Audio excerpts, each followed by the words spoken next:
Raising the Bets is brought to you by the StarQuest Production Network and is made possible by our many generous patrons. If you'd like to support the podcast, please visit sqpn.com/give.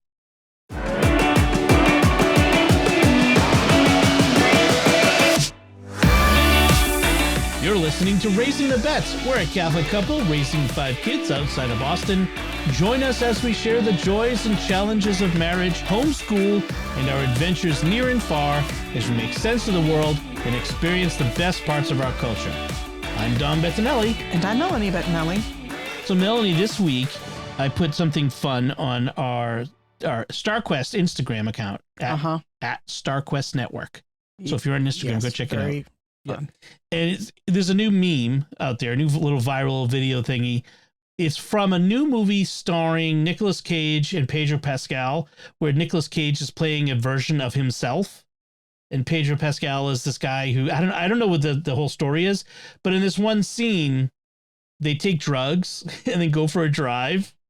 And so in the scene, you have like Nick Cage kind of has this like baffled, weird look on his face, and he in this little short video clip, he turns and looks at Pedro Pascal who's driving, and when you see Pedro, his character, he's got this stupid grin on his face. It's really funny. It is hysterical. And so people have said it to Mama Cass singing the song, and then it's always like, so what I put was the Mysterious World creative process, and it says Jimmy under the Nick Cage baffled, serious face. Jimmy Aiken carefully researching and writing Mysterious World scripts, and then the Pedro Pascal stupid grin is Dom inserting silly jokes and puns right before recording. Make your own kind of music. Sing your own special song. It's been going through my head all weekend. He's been not just going through your head, you've been singing it and getting it in everyone else's head all weekend. Even if nobody else sings along. Special treat for you listeners. Now you've got it in your head.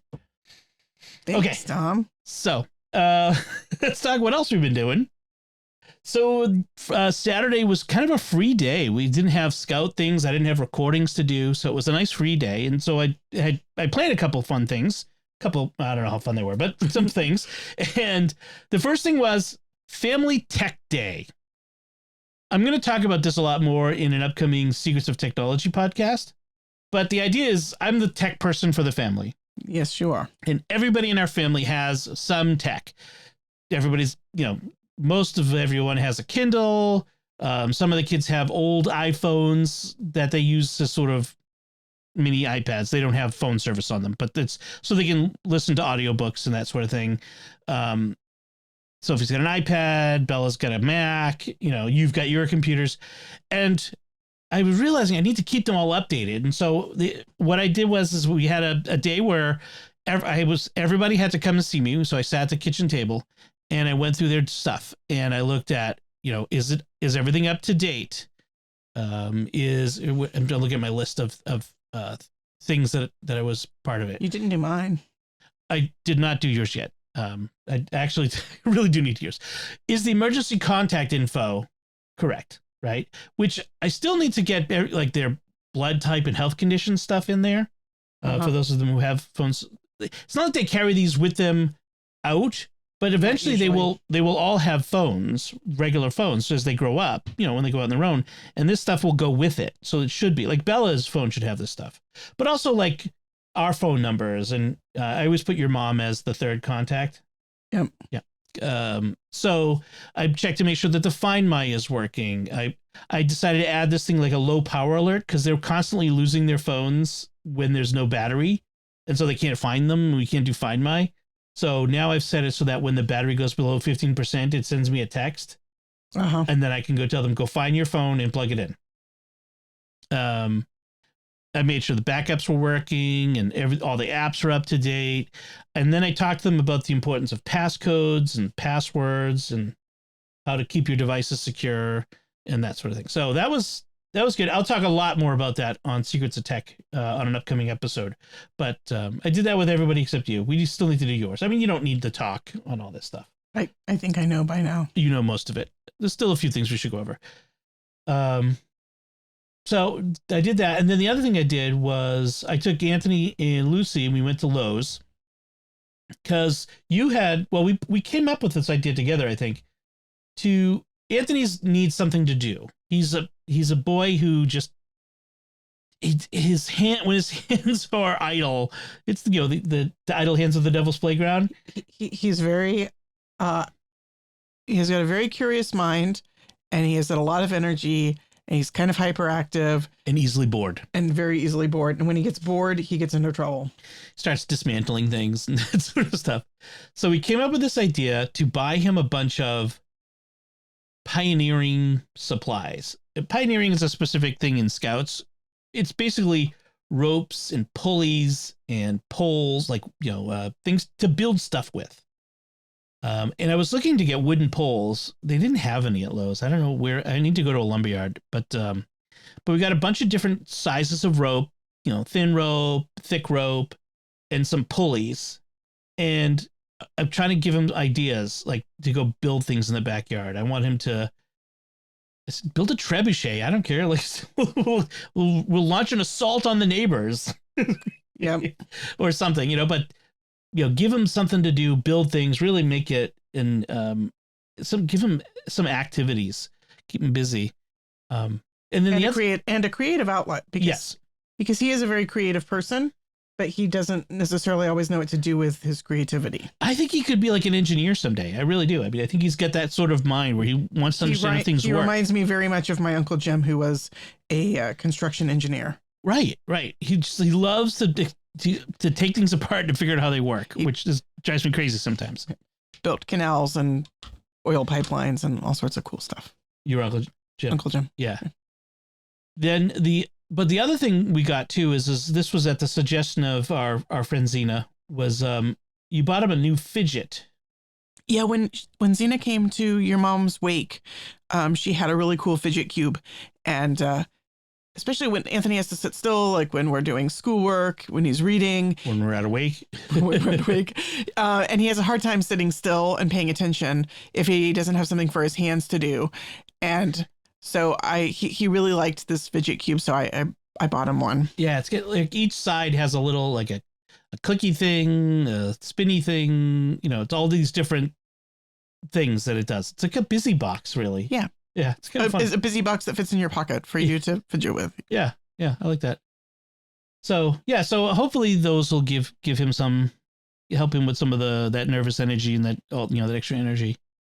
So the other thing that I was doing was, so I've been saying the rosary every morning before getting my day started for Lent. That was my big Lent resolution, and because I haven't been a regular rosary prayer. I'm a rosary player. No, rosary prayer. We say the divine office as a family every night. We say the night prayer together. And, so that's really been my prayer, really. But I wanted to get back into the rosary. And so I've been doing that. And the kids have noticed. I haven't made a big deal out of it, but the kids have noticed. And just on Friday, Ben came in and he asked if he could. I was like, oh, buddy, I'm about to say my rosary. So, if you can close the door on your way. I was like, can I stay and pray it with you? Like, no, it's my time. Of course I said yes. So we actually had to, he couldn't find his rosary. So we had to borrow his sister's, scare up that one, which just came in the mail recently. It was one of those freebies from one of these religious charities trying to guilt you into giving money by we gave you a rosary, now give us some money. What kind of awful person receives this beautiful religious gift and doesn't, give us money back for it? We're going to lose money on you. It's a little, I should do that with SQPN. What should I send people? Anyway. So we found the rosary, and so we said the rosary together, which was really nice. Although I have to say the rosary is messing me up with the Glory Be. Why does the Glory Be have to be different? Between the divine office and the rosary? Yes. Because the rosary is world without end. Amen. How's it As go? it was in the beginning, is now, and will be forever. Ever shall be, world without end. Right. And then the divine office is just will. Glory be to the Father, the Son, and the Holy Spirit, as it was in the beginning, is now, and will be forever. Amen. Yes. See, it still messes me up. I cannot keep them straight. It's like the two different creeds, you know? I just like, can we just have one? Why do we have to have two? Anyway. So that's what I've been up to. And you just had a week of appointments. Yeah. There was an appointment every day except Thursday, I think. And it was tiring. Yeah. Dentist, various doctors, just everything. Ugh. Some telehealth, but at least one at you can't telehealth dentist. You can't telehealth dentistry. Not yet. Unfortunately. I mean, they could, we could telehealth in, and Sabrina the hygienist could walk me through it. Yeah, no, that ain't happening. Yeah. So this week should be quieter. I don't think I have any appointments this week. And Bella's doing exams, so that should be fun.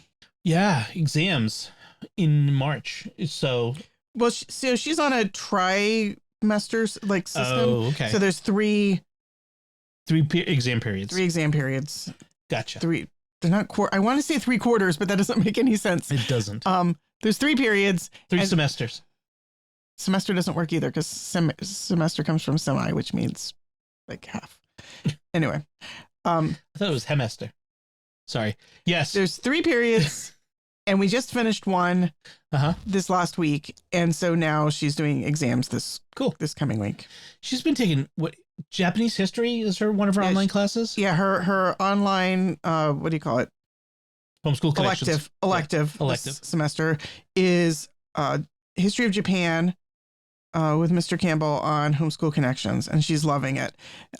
She was actually doing, for geography this year, she's doing Oceania and Pacific Islands and Australia and Antarctica. So history of Japan really fit in nicely there. Mm-hmm. And then she's been doing 20th century history. So I had her reading Father Paul Glenn's book about Takashi Nagai and his book about it's called Smile of a Ragpicker, and I cannot remember the woman's name. She's, I think, a servant of God, or maybe venerable. Anyway, she's on her way to canonization too. So she's been doing a lot of Japanese culture and history. Cool. We're really deep diving into that. I was about that age when I was really into Japanese. I was about 13 when I read Shogun, because that was on TV, the miniseries, and I read the book. A little young for that. In retrospect, I wouldn't give it to a 13-year-old. There's stuff in that not appropriate, but. Massive book, but I really got into, when Shogun in the early 1980, I think it came out. It really, Japanese culture hit America in a big way. And I was really into it. Samurai and all the Japanese stuff. So it was really cool. So I'm glad she's doing that. So that's what we've been doing. Let's talk about stuff we've been eating and making. You made French onion soup. Yeah. Another of those things where one of my Facebook friends shared a recipe and I was like, ooh, that looks good. I need to make it.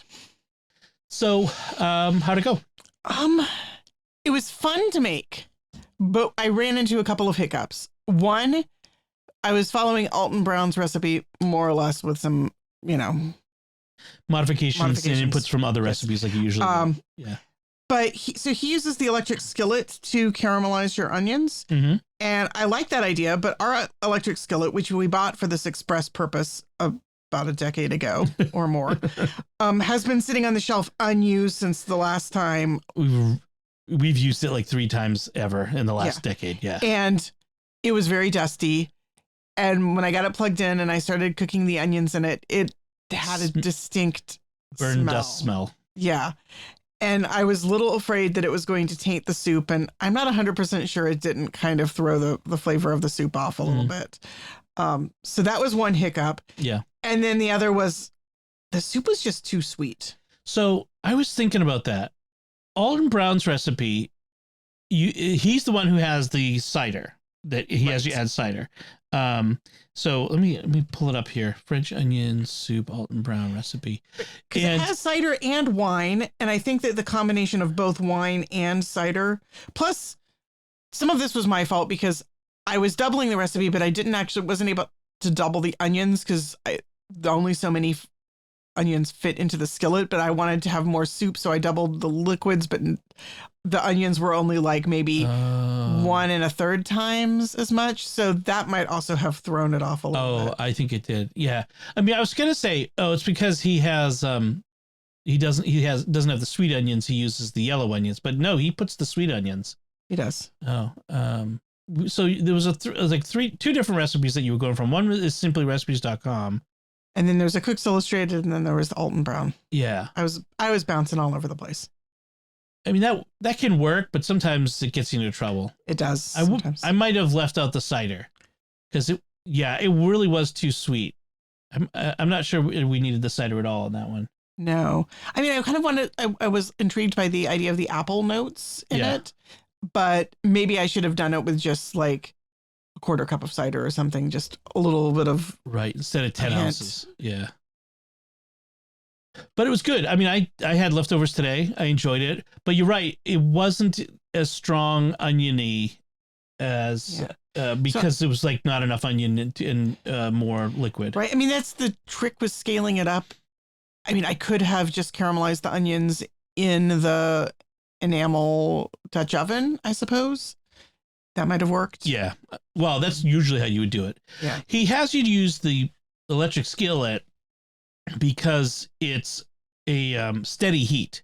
It's a much more regulated heat. And I liked that. I liked that aspect of it. Like, it was very easy to caramelize the onions in the electric skillet. The temperature stayed very steady. Yep. They didn't burn. I liked that part of it. It was just not big enough to double the recipe. Right. That amount of onions. Right. Yeah. But worth trying again at some point. We did got a baguette, sliced it. So you know how I usually have the crouton with the cheese on it. So his recipe, and I think another one, instead of the usual thing is you put it in an oven safe crock and then you put the whole thing under the broiler and then it melts the cheese and all over it. But I don't think our crocks are oven safe, or I'm not willing to risk it. They're definitely not oven safe. Yeah. So several of the recipes have you take the bread, you put some, you slice it, you put olive oil on it, you toast it on one side, take it out, flip it, pile the cheese on, put it back under, and that came out really well. It did. I like that. That was good. I would totally do this again. I'll put the links to the Alton Brown one and the Simply Recipes one in the show notes. The Cook's Country America's Test Kitchen one, it's it's their best French onion soup. It's the most complex recipe, so I'm not sure it's the best one to start with. Put it that way. It's not an easy one. No. So that was the French onion soup. So I got it in my head to make bagels because my niece made bagels and my sister put pictures of her with her bagels on Facebook. And my niece is what, 10, 11, 12, something like that? 13, I think. Sure. I can never keep track of. There's 7 of them or 8 of them. So I don't. 8. I have a hard time with mine. So I'm like, wow, how hard? That can't be that hard. So I looked up a bunch of recipes. I'm like, it is not that hard to make bagels. And we go through a lot of bagels every week. We buy bagels because the girls have bagels for breakfast every day, Bella and Sophie, and the other kids like them too. So, and I love a bagel, whenever I can. So I'm like, all right, here we go. So I got some bagels, and I mostly followed this one recipe from sophisticatedgourmet.com, and it's got a handful of ingredients: active dry yeast, sugar, water, bread flour, and salt.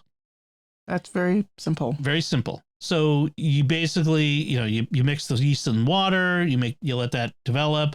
Then you mix it together with the flour, the flour and the salt you mix together. Then you mix in the yeast, and then you add some more water.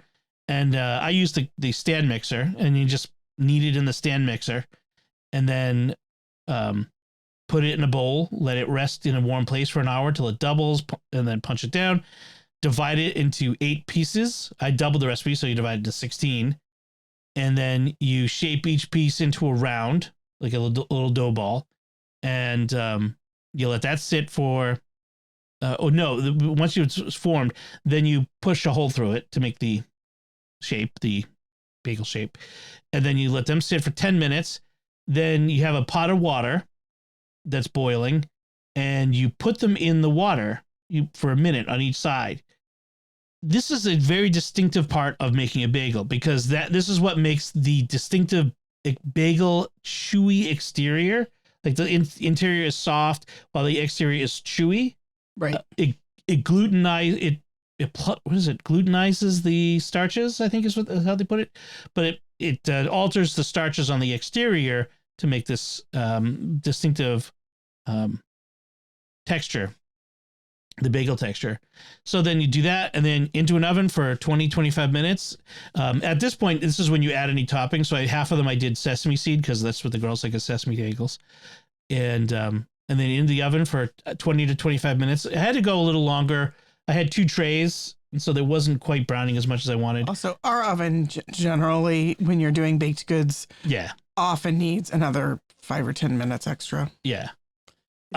So it went really well. I mean, I think they came out pretty good. The kids seem to like them. I only ate like a little tiny bite because I made fish cakes for lunch, and I was still very full from fish cakes. Yes. Yep. But what I tasted was good, and I'm looking forward to having one tomorrow. Yes. One of the things that they mention in the recipe is that bagels often have malted barley syrup. That's one of the common ingredients that you'll get like in deli bagels, like in bakery bagels, is malted barley syrup. They add a particular flavor. And so they suggest you could add it to it if you had some. It's just they didn't put it in the recipe because it's not a common ingredient. But like everything else that you could in the world, it's available mail order from Amazon. I checked King Arthur Baking. They didn't have it on their website. That's interesting. Yeah, I would have expected them to have that. Yeah, that's what I was going to buy it from them, because I'm trying not to, make Jeff Bezos the sole source of all things in life, but that's become difficult. So it was so simple, and I made biscuits last week. I made the bagels this week. I kind of want to keep making these easy things. All the carbs. All the carbs. Yorkshire puddings, biscuits, bagels. Beets and Battlestar Galactica. No.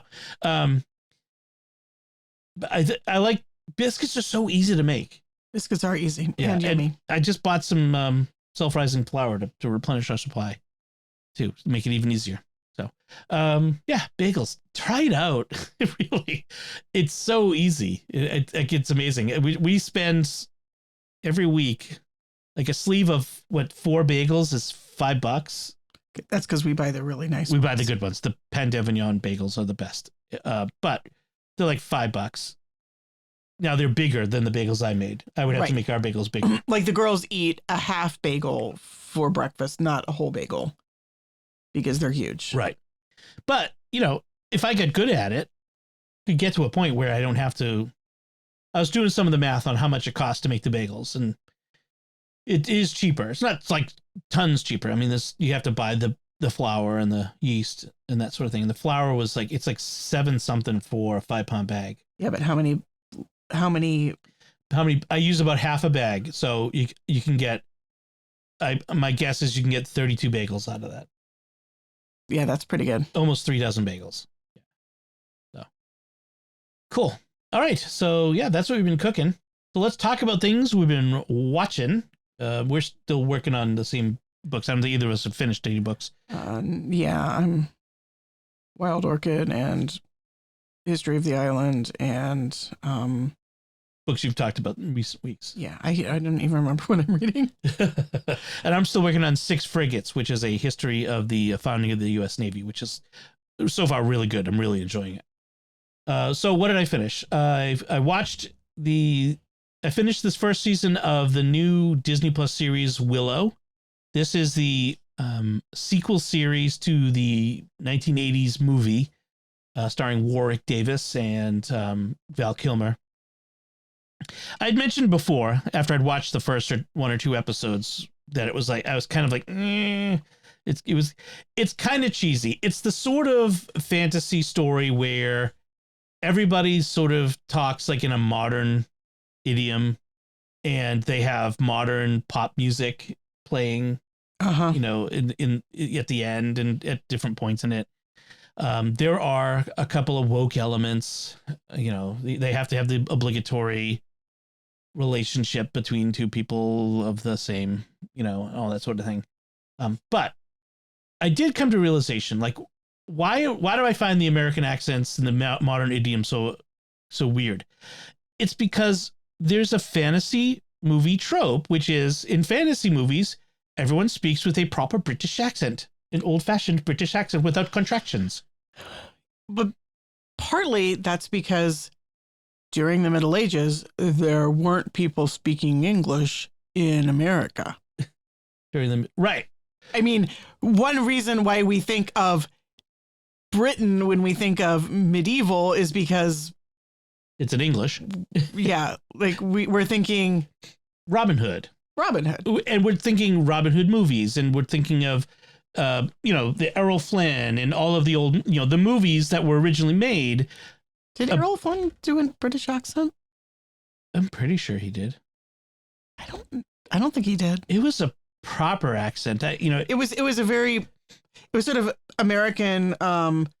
There was it's not received pronunciation because that's British, but there was a sort of standard American educated movie and TV and radio accent. I think it's a kind of proper Connecticut accent. There's a name for it, and I can't remember the name offhand, but like Katharine Hepburn and Audrey Hepburn, and I'm not sure Katharine Hepburn is the best example, but no, she didn't. I mean Audrey Hepburn.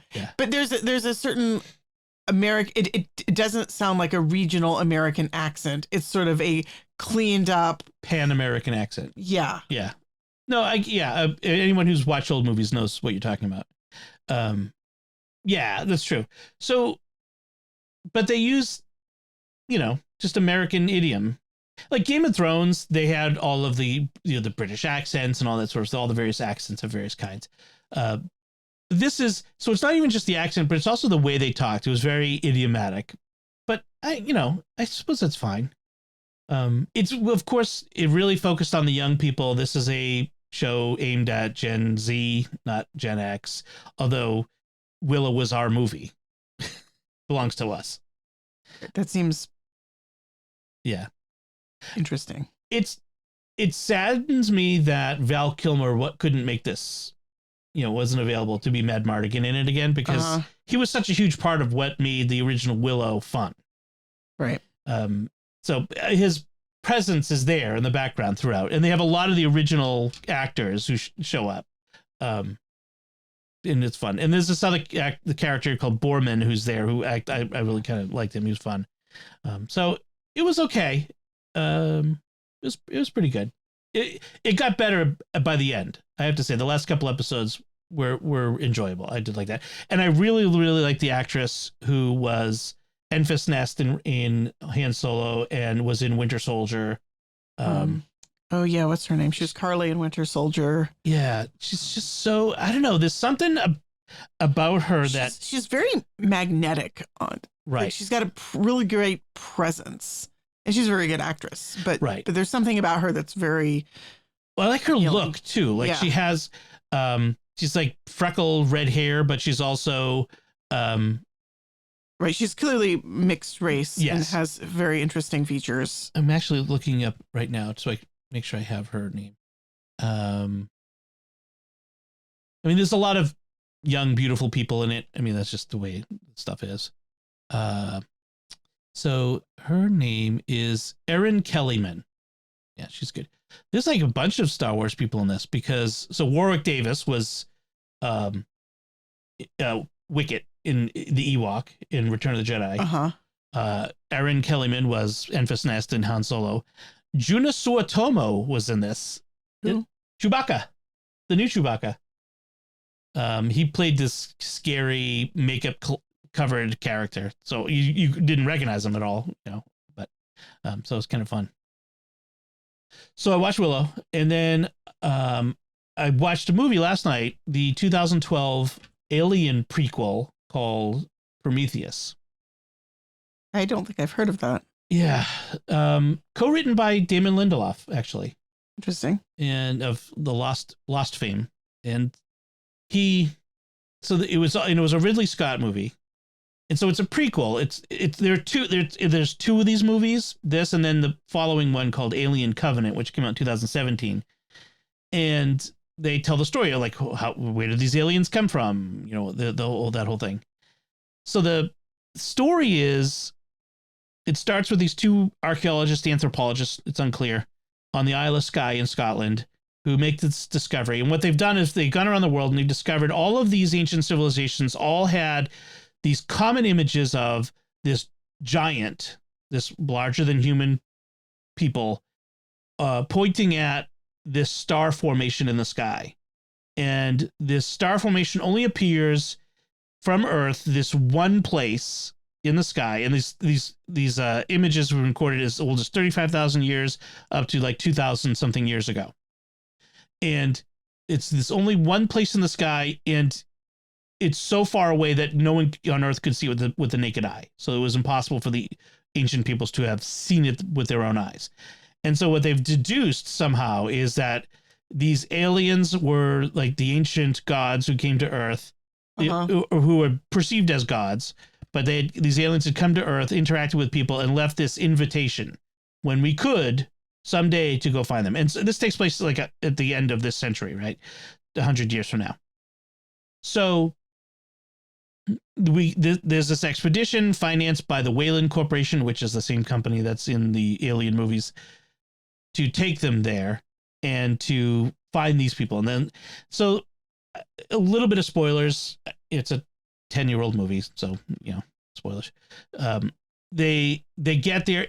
The problem is the movie's a bit confused. They spin out all these threads and they don't tie them all off. There's a lot of questions that arise and a lot of questionable things that happen. Like, why is that happening? Why are they doing that? Why is that way? Like, I don't understand. Like, there's all this action and it's good action. It's kind of, it's, you know, sci-fi horror and the usual thing that you get from alien movies. But I'm like, why is that happening? It was kind of unsatisfying. It's got a great cast. It's got Charlize Theron, Idris Elba, Noomi Rapace. I don't know how to pronounce him. Benedict Wong is in it. He's fun. Wow. He's always fun. And I mean, this has this huge cast, and Michael Fassbender as the android guy, because the Alien always has the android guys. So yeah, but it was unsatisfying because at the end of it, I'm like, well, like, I don't understand why that happened and why the aliens did this. And there was a couple of interesting themes. One was the main character, this anthropologist, she's a person of faith. She's always wearing this cross. She wears a cross. And it comes up like, these are the creators of man. And it's like, so I guess you're not going to have to wear your cross anymore. She says, why? Well, now that we know that, you know, God didn't make us, but these aliens did. And she says, yeah, but who made them? You know? Right. And so there's this theme of, you know, meeting your maker and the beginnings, but they don't tie it off. Now, maybe that's because of the next movie, the Alien Covenant, is going to be the you know, to explore more of that. But there's other aspects of it that just were like at one point we discover that this is not the aliens' home world. In fact, they surmise it's a kind of alien military base full of weapons of mass destruction, which is what the aliens are. So the alien giants look like us, but the alien creatures that attack us are some kind of bioweapon, turns out. And they were deliberately trying to attack us, or they were going to use this bioweapon on us until it got loose and attacked them. Like they had a weapons accident and killed all of them. But it's like, but why? Like, and they say, well, why did you want to kill us off after all you had done to create us? Why were you going to kill us off? And it's like, we never know. We that question never gets answered. That's really unsatisfying. Yeah. And there's a couple other things like that in this where it's like, well, but why? Why is that? Like, you raise this. Why did that person do that? I don't understand. Like, all of these character moments from like, I don't understand why these characters are doing this. or why this element in the environment. So anyway, am I sad I watched it? No, it was good sci-fi. The special effects were cool. The action and the through line was, of what happened was kind of interesting, but it was unsatisfying in the end. I'll watch the next movie and see if it kind of fixes anything, but I'm afraid it won't, because the reviews said this was the better of the two movies. Oops. So we'll see. But you saw a movie that you liked. I did. Friday night, a friend of mine had recommended a whole bunch of feel good but aren't crappy movies.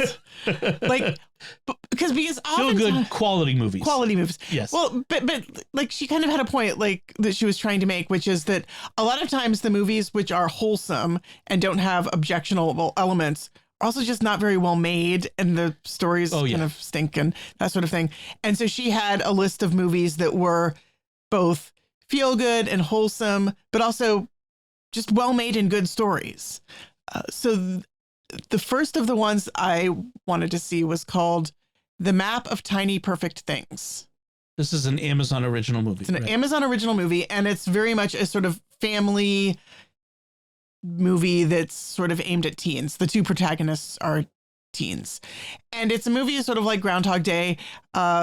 Boy wakes up and he's repeating the same day over and over again, just like Bill Murray in Groundhog Day. Every night at midnight it resets, and no matter what he wakes up again in his bed. Ups in his bed, and it's morning and his mom is leaving for work. And the movie starts in the middle of things, unlike Groundhog Day. It starts after he's been clearly in the loop for a long time, and we see him go through a day where he's got everything, like he knows the rhythm of things, and he can like catch the coffee cup that his sister knocks off the table and solve his dad's crossword puzzle and all the clever things that he can do. And then one day he finds out that there's another person who is also clearly living the same day over and over again. And she doesn't really want to have a whole lot to do with him at first. And he's kind of baffled by that. And so he sets out to kind of woo her. At first, just, hey, pay attention to me. I don't want to be alone here. I don't want somebody else who can help me figure out why this is happening. And at one point they decide, they each decide to start showing each other the cool things that they found, like moments of beauty, moments of synchronicity where things just line up perfectly. So she shows him a hawk catching a fish in a lake, and they know exactly what time these things can happen. So they can like, come on, we're almost there. It's almost time. It's almost happening. And then boom, there's that like perfect, beautiful moment. And so they start to do a map of all these tiny, perfect things in the hopes that maybe if they collect enough of them, it will somehow give them an answer or get them out of the loop. And unlike Groundhog Day, there's just a lot more positive wholesomeness to this movie. Like neither one of them is a horrible person like Bill Murray is at the beginning of Groundhog Day. Yeah. And right, there was nothing like the most these two characters do is kiss. Like one nice, chaste, perfect kiss. And I really liked that. Like it did not feel a need to sensationalize them, to have them be exploitive, horrible people. It's just really a sweet movie. It had some darker themes to it, and death comes into it, and there's that. So it's not just like it's not fluff, right? Where like Groundhog Day was a comedy. It was a dark comedy at times, but it was a straight up comedy. This is more, I would say, romantic comedy. Okay. If I had to, it kind of felt like actually Groundhog Day maybe crossed with 50 First Dates, the Adam Sandler movie, which we still have to do a whole episode on. Right. In that sort of, but this was a lot more wholesome than 50 First Dates. Like 50 First Dates is a movie I wouldn't show the kids because the main storyline is sweet. It's Adam Sandler. It's Adam Sandler. and he just gets gross. Yeah. There's like, I kind of almost want to make my own edited version of 50 First Dates because I just want to cut out all the really gross bits. Yep. Where Adam Sandler just can't help being Adam At least Sandler. back then. Yeah. Yeah. I think he learned a little. He grew up a bit? Yeah, a little bit. So this was like definitely 2 thumbs up. Very charming. You could watch it with your 12-year-old and your 15-year-old, and they would both probably enjoy it. Like, girls probably more than boys, even though the protagonist is a boy. And but it is a romantic comedy. It's a romantic comedy. I mean, our sons would probably go, yeah, that was okay. Yeah. It doesn't have nearly enough action and adventure. Not enough explodey. No exploding. Although at one point he does drive a big front end loader like down the streets of town and crashing into cars and stuff. So there's a little bit of fun. That's cool. Explodey. And they wreck a house. Because no consequences. Right. But I like the fact that in a world with no consequences, like the worst thing that they do is find a realtor's show house and just trash it, knowing that it doesn't have any consequences. I mean, that was the theme in Groundhog Day was if you lived in a world with no consequences, like at first he's like, no consequences, I can do everything.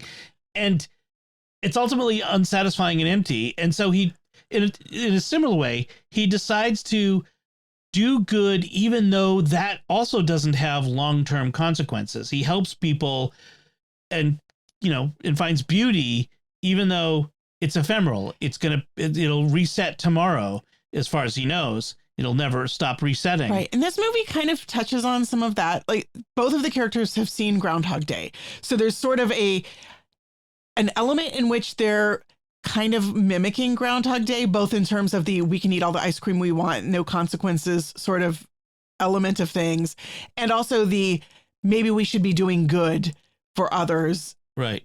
And I think that they are both kind of consciously and maybe even subconsciously pulling on Groundhog Day from that. But it's not just a Groundhog Day remake. Yes. Because there's other stuff going on in terms of relationships. Do we ever get an explanation for why they're looping? Yes, we do. Okay. And it was a satisfying explanation. And I really liked the way they attempted to give it kind of a sciencey, physicsy, mathy sort of component to it. Right.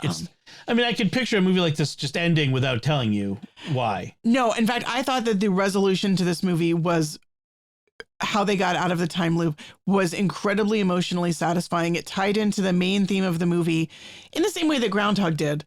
But in a way that was its own thing. Right. Good. That sounds good. So the last thing we want to talk about is The Last of Us. I guess The Last. Oh, yes. Yeah. The last entertainment related thing. So this is the show you and I have been watching together that stars Pedro Pascal and the girl who plays Ellie. I don't remember the actress's name. That is the sort of zombie. Bella Ramsey is her name, which is a great name. It's sort of a post-apocalyptic zombie sort of show. It's a weekly show. So the latest episode was very interesting to me because in a lot of these post-apocalyptic stories, you get religious groups. What happens when the apocalypse comes for people who have religions that prophesy an apocalypse? Well, what do you do now? And so in this episode, there was one of this group of Christians, and it starts with this guy who's apparently a preacher preaching about, how God gives to those who have faith in him. God provides, God will provide. And you hear that a lot. And what's interesting is from their point of view, Joel and Ellie, our heroes, our main characters, are the bad guys because of something that happened. Right. And it starts with this question, and you always have this question, are they real Christians or are they going to be Hollywood hypocrites? You know what I mean? Are they really Christian or are they just, fake Christians? And I don't want to give it away necessarily if you haven't watched it yet. No spoilers. No spoilers. But I felt like it was still kind of satisfying the way that they did it. Ellie has to really step up and be her own agent of her own action. Right. They're definitely playing with it. The girl who saves herself. She doesn't have to be rescued. She's right. And she's a very satisfying character. She's not. She's a little bit of a trope of the hardened, grown up too fast teenager. You know what I mean? There's a little bit of that in there. But for good reason. I mean... Well, you're living in a post-apocalyptic world. Any teenager who's managed to survive in a post-apocalyptic world and continues to survive through this long, harrowing cross-country journey would have to have... You'd have to be hardened and... Grown up. I think what's interesting about it is, in the first episode, we see Pedro Pascal's daughter, and... Who doesn't make it. It's kind of spoilery, but it's in the first half hour of the first episode. And he spends so much time in that first episode shielding her eyes, trying to protect her innocence. And he does that a little bit with Ellie. He does kind of say a girl your age ought to be doing this. He doesn't want to give her a gun. He doesn't want her. So he has this sort of protective fatherliness about him. And yet I think there's a little bit of by the time we meet him, like he meets Ellie, he's been living in this world for 20 years. He's a little bit more hard. He's a little bit less protective. He's a little bit more accepting of the fact that she's seen and done things that no kid her age should have seen and done.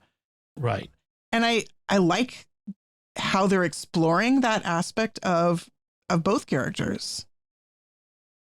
Ellie has to go through stuff that I would not want my daughters to go through, but that's believable that anybody who lives through that kind of horror would, even kids in war zones today, they're going to see things that you don't want them to see. They're going to have experiences that are traumatic. And I feel like they do a good job in this show of showing what should be traumatizing is traumatizing. They don't minimize the horror of how bad it is. Like they don't say, oh, it's nothing. Like she does these horrible things and she's fine.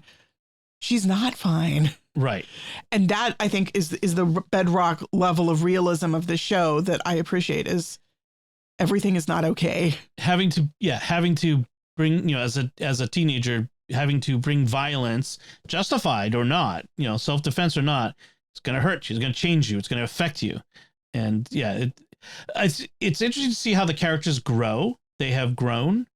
This is like the 9th episode. Really? Is that, wow. There's only one more episode in this season next week. I'm going to be sad for the season to be over. Yeah, me too. It's really good. We'll see when the next one comes. 3 years, 2 years, a year, who knows these days. Right. But it's been really great. And 2 episodes. Well, I can't say that. They have episodes where the zombies don't show up. So there's no gross zombies. Right. I appreciate that. Yeah. So I don't really like zombies.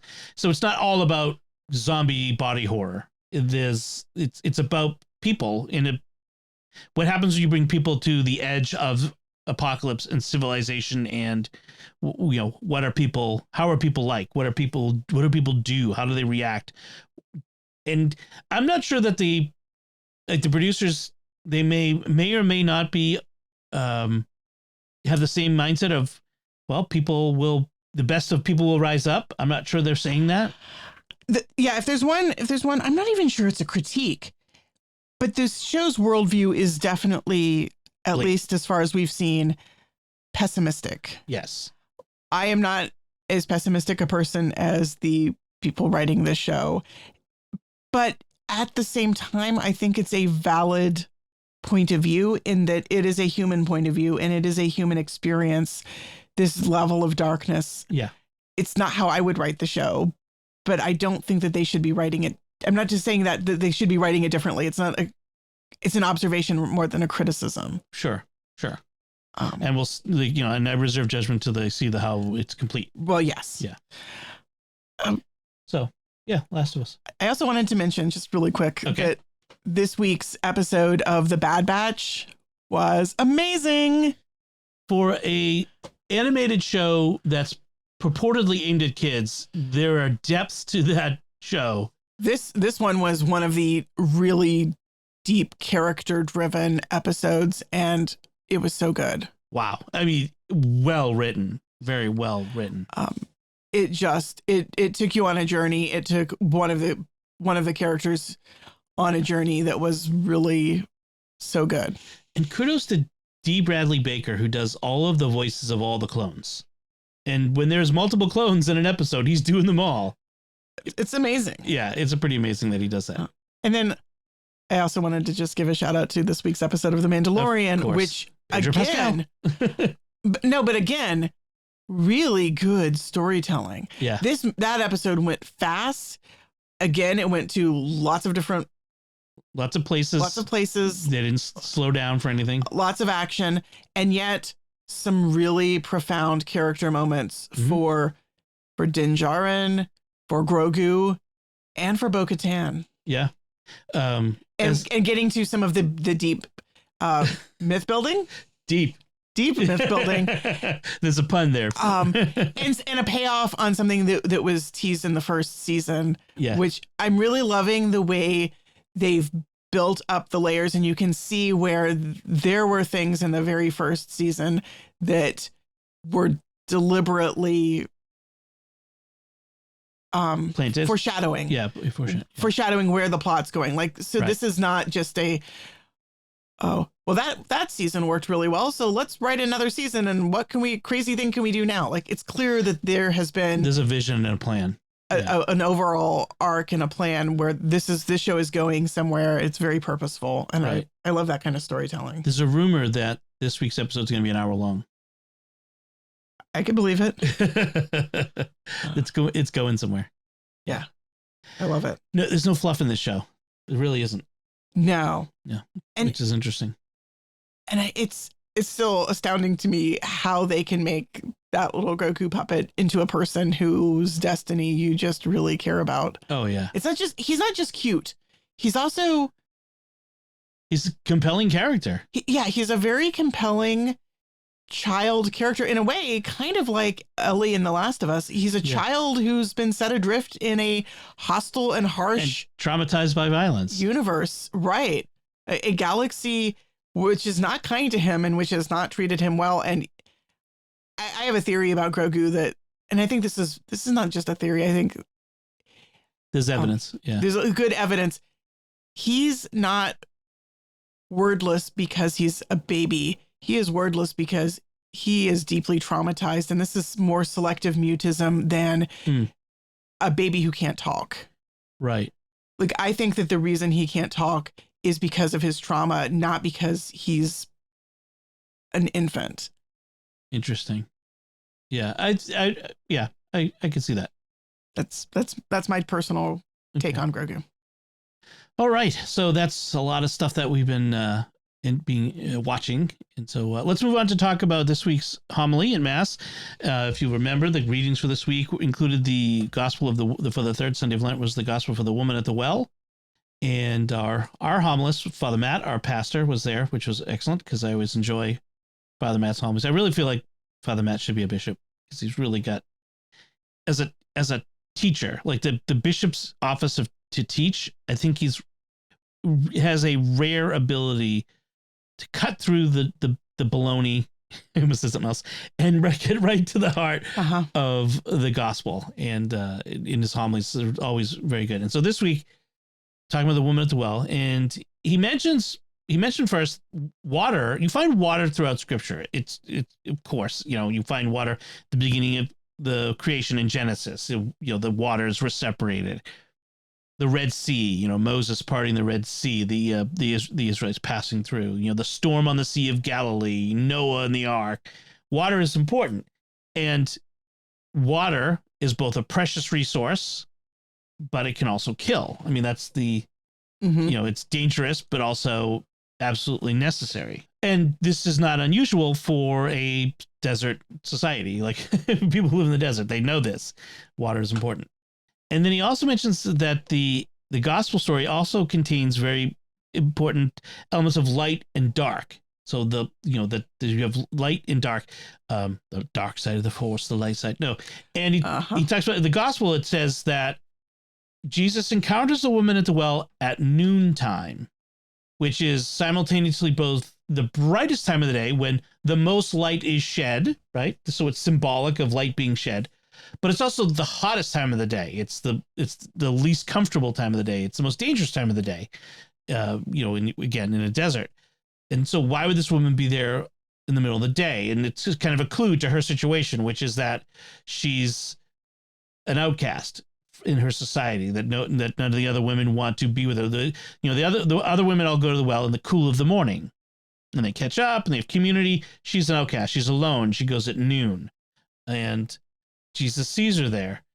And he also said, Father said, wells are important in the Bible. They're important places. In the Old Testament, you have all these stories of men meeting their wives at wells. All the patriarchs, Moses and the sheik of Midian's daughter, or it's like the sheik of the Median. I think there should be like a chain of rest stops and gas stations somewhere in the Middle East called Sheik of the Median.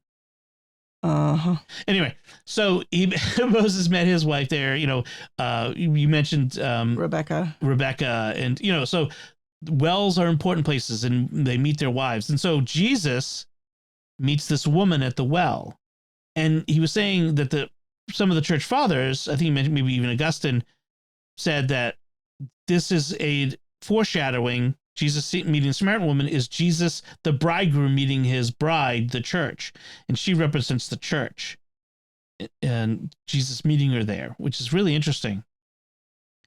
And the apostles are shocked. Jesus is talking to a woman alone. This just wasn't done. A single man didn't talk to an unrelated single woman alone without chaperone or anything like that. It was highly improper. On top of it, she's a Samaritan, and he's drinking out of her cup. Like, it's unclean. This is doubly shocking. I mean, they are scandalized. So, and then Father talked about how, according to Thomas Aquinas, we are motivated by four things. People in general are motivated by power, money, love, or honor. Those are, or some combination of those things. Power, money, love, and honor. Those are people's main motivations. And none of those things are wrong in and of themselves. It's when they become idols, when they replace God, or when they become more important than people, when we chase them. And the woman has also been chasing something. She's had 5 husbands. She's, as Father put it, she's had 5 paths for her own fulfillment. And each of those paths have failed. She's started again. And Jesus is telling her, I am your fulfillment. I'm the final path. He's the final quote unquote husband for her. And he, at this point he tells her, she's been gathering water, and that's symbolic of her chasing after what she perceives to be her needs. I need water. And he says, I have water to give you, and the water I have is better. And he tells her, give me some of what you've been gathering, your water, and I will give you my water. Like, exchanging. And this is what Jesus does for us. You offer up what you have, and I will give you what I have, and what I got is better. It also strikes me that it's an echo of the Israelites in the desert, like when they're thirsty and right. God provides, the first reading. Right. Yep. God provides water so that, Moses strikes the rock and the water flows. And St. Paul says that Jesus is the rock who follows the Israelites through the desert. So here's Jesus, the rock, providing the water. Right. He is that rock at Meribah and Massa where the water flows out from. I love the fact that, why did you make us leave Egypt? Did you make us leave just so to kill us all here? Okay, easy. Right. Calm down. It's like cranky kids, you know? I'm dying. Look, God's got it. And even Moses is like, God, hello, a little more of this and they're going to stone me to death. Like, hello. And God provides. And so Jesus provides. And in the end, like the father said, the woman's chase is over. She's done running after things. She sets her jar aside, it says in the gospel. She puts it down. You know, her quest trying to provide for herself, she's done doing that. He has given her the water that satisfies. Just like the Israelites in the desert, ideally they should stop trying to find water themselves, stop complaining, and just trust that God will provide what they need. Right. Like with the quail and the manna. Ugh. Word.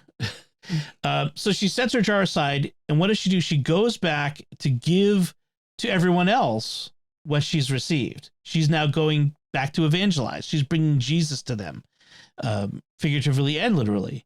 Her chase is over. Her search for whatever it is that will fulfill is over. She's finally found it, and now she goes back. And this woman who's an outcast is so convincing that people follow her back to the well to meet Jesus.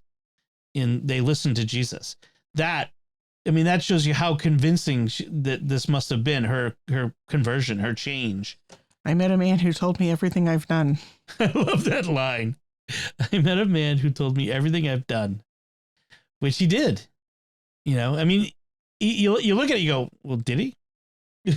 But only the important things, the key. And what the father made me clear, Jesus wasn't shaming her when he says, you know, you're right to say that you have no husband and that the man you're with now isn't your husband. He's not shaming her.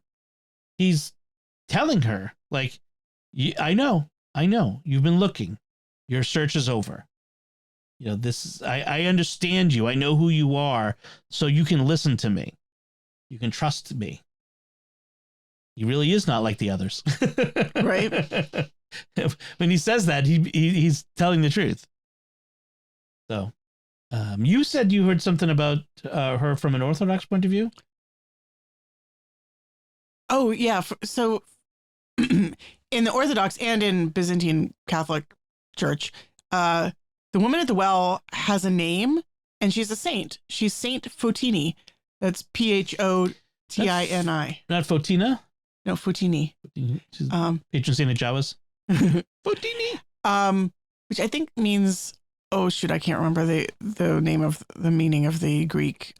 Light something. Yeah, but so I love a lot of the Eastern tradition gives names to these people who just appear and are nameless in the New Testament. Like the name of the one of the myrrh bearers, and I can't remember it now. But they're all given names. Right. The Orthodox love to give everybody names. And so I really love Saint Fotini, who is an apostle. She receives the word, she receives Christ, and then she goes and evangelizes immediately. Like, she doesn't have time. She doesn't take time to learn, to study. She receives, and then she automatically wants to tell everyone. And they all come to Jesus because of her.